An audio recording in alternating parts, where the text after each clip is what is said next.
പ്രതിപക്ഷ നേതാവ് രമേശ് ചെന്നിത്തല മാധ്യമങ്ങളെ കാണുന്നു തത്സമയത്തിൽ. ഇന്ന് കേരളത്തിൽ ബിജെപിയെയും ആർഎസ്എസിനെയും ശക്തിപ്പെടുത്തുക എന്നുള്ളത് ഒരു അജണ്ടയായി സ്വീകരിച്ചുകൊണ്ടാണ് സിപിഎം ഗവൺമെന്റും മുന്നോട്ട് പോകുന്നത്. ഇത് കേരളത്തിലെ ജനങ്ങൾ തിരിച്ചറിയും.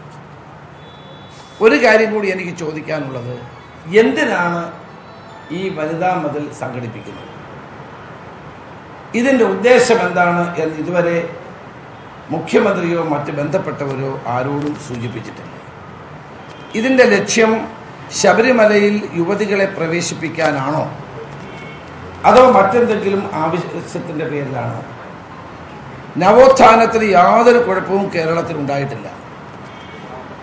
ഇല്ലാത്ത ഒരു കാര്യത്തിൻ്റെ പേരിലാണ് ഇപ്പോൾ ഈ വർഗീയ മതിൽ സൃഷ്ടിക്കാൻ ഇവർ ശ്രമിക്കുന്നത്.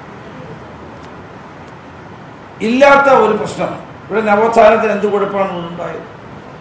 ഒരു പ്രശ്നം ഇവിടെ ഉണ്ടായിട്ടില്ല.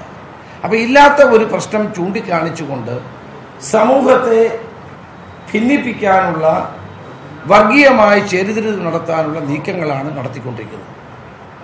ഏതാനും ഹിന്ദു സംഘടനകളെ മാത്രം വിളിച്ചു കൂട്ടിക്കൊണ്ട് സർക്കാർ ഒരു പരിപാടി നടത്തുന്നത് എങ്ങനെ ന്യായീകരിക്കാൻ കഴിയും?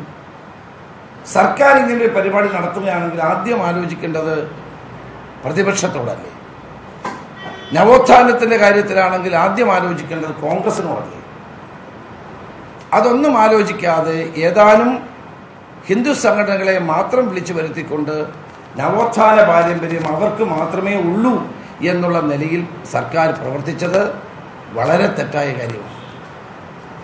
കേരളത്തിൻ്റെ നവോത്ഥാന ചരിത്രത്തിൽ മുസ്ലിങ്ങൾക്ക് പങ്കില്ലേ? ക്രൈസ്തവർക്ക് പങ്കില്ലേ? മതന്യൂനപക്ഷ വിഭാഗങ്ങൾ കേരളത്തിൽ നവോത്ഥാന രംഗത്ത് നടത്തിയിട്ടുള്ള വൻതോതിലുള്ള പ്രവർത്തനങ്ങളെ സർക്കാർ എങ്ങനെ തമസ്കരിക്കാൻ ശ്രമിക്കുന്നു? അതുകൊണ്ടാണ് ഇതൊരു വർഗീയ മതിലാണ് എന്ന് ഞങ്ങൾ പറഞ്ഞത്.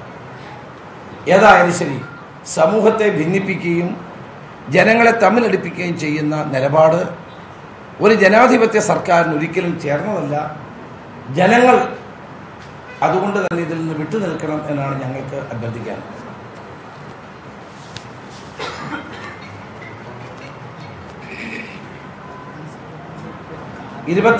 തീയതി കേരളത്തിലെ കോൺഗ്രസിന്റെ ജന്മദിനമാണ്. എല്ലാ ജില്ലാതലങ്ങളിലും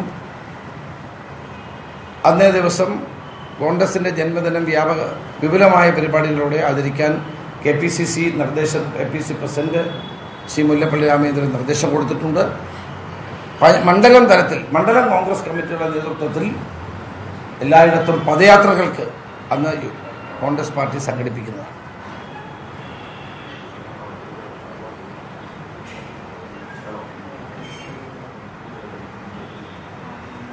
അതുപോലെ തന്നെ വളരെ പ്രധാനപ്പെട്ട ഒരു കാര്യമാണ് ഇന്നലെ പ്രൊഫസർ KV തോമസ്, മുൻ ഭക്ഷ്യവകുപ്പ് മന്ത്രി, ഇന്നലെ നിങ്ങളോട് സൂചിപ്പിച്ചത്. കേരളത്തിൽ AAY എന്ന് പറയുന്ന പട്ടികയിൽപ്പെട്ട ആളുകൾക്ക് ഭക്ഷ്യധാന്യങ്ങൾ കൊടുക്കുക എന്നുള്ളത് ഗവൺമെൻറ്റിൻ്റെ ഉത്തരവാദിത്തമാണ്. ദാരിദ്ര്യ നിർമ്മാർജ്ജനത്തിന് വേണ്ടിയിട്ടാണ് ഭക്ഷ്യസുരക്ഷാ നിയമം പ്രൊഫസർ KV തോമസ് കേന്ദ്രമന്ത്രിയായിരുന്ന കാലത്ത് ആവിഷ്കരിച്ച് നടപ്പാക്കിയത്. ആ പദ്ധതിയിൽപ്പെട്ട് ഭക്ഷ്യധാന്യം ലഭിച്ചുകൊണ്ടിരുന്ന പാവങ്ങൾ ആ ഭക്ഷ്യധാന്യം തിരിച്ചു കൊടുക്കണമെന്ന് പറഞ്ഞ് മുഖ്യമന്ത്രി ഒരു പരസ്യം കൊടുത്തത് വളരെ തെറ്റായ കാര്യമാണ്. ഇപ്പോൾ ഭക്ഷ്യസുരക്ഷാ കമ്മീഷണർ കമ്മിറ്റി നിലവിൽ വന്ന സാഹചര്യത്തിൽ സർക്കാരിന് ഇടപെടാനുള്ള അവകാശമില്ല. ആളുകളുടെ റേഷൻ വിഹിതം തട്ടിപ്പറിക്കാൻ നോക്കുന്നത് ശരിയല്ല. ആ പരസ്യം പിൻവലിക്കാൻ സർക്കാർ തയ്യാറാണ്.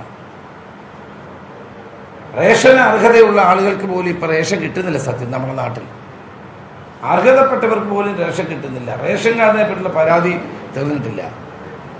റേഷൻ വിതരണം തന്നെ അവതാളത്തില്ല. അതിനിടയിലാണ് റേഷൻ വാങ്ങുന്ന ആളുകൾ മുഴുവൻ റേഷൻ തിരിച്ച് സർക്കാരിന് കൊടുക്കണമെന്ന് പറഞ്ഞാൽ പിന്നെ റേഷൻ ഇവരെ ഈ ഗവൺമെൻറ് ചെയ്തെന്താ? റേഷനറി UDF ഗവൺമെൻറ് കാലത്ത് റേഷൻ സൗജന്യമായിരുന്നു. പാവപ്പെട്ടവർക്ക് റേഷൻ സൗജന്യമായി കൊടുത്തിരുന്നു. ഇപ്പം 2 രൂപ വർദ്ധിപ്പിച്ചത് ഈ ഗവൺമെൻറ്റാണ്. ഇപ്പം റേഷനറി വർദ്ധിപ്പിക്കുന്നു, ഇവിടെ വില വർദ്ധിപ്പിക്കുന്നു, കൊടുത്ത റേഷനറിയും വനിതാ മതിലിനെതിരെയുള്ള നിലപാട് ആവർത്തിക്കുകയായിരുന്നു പ്രതിപക്ഷ നേതാവ് രമേശ് ചെന്നിത്തല. മാധ്യമങ്ങളോട് പ്രതികരിക്കുകയായിരുന്നു അദ്ദേഹം.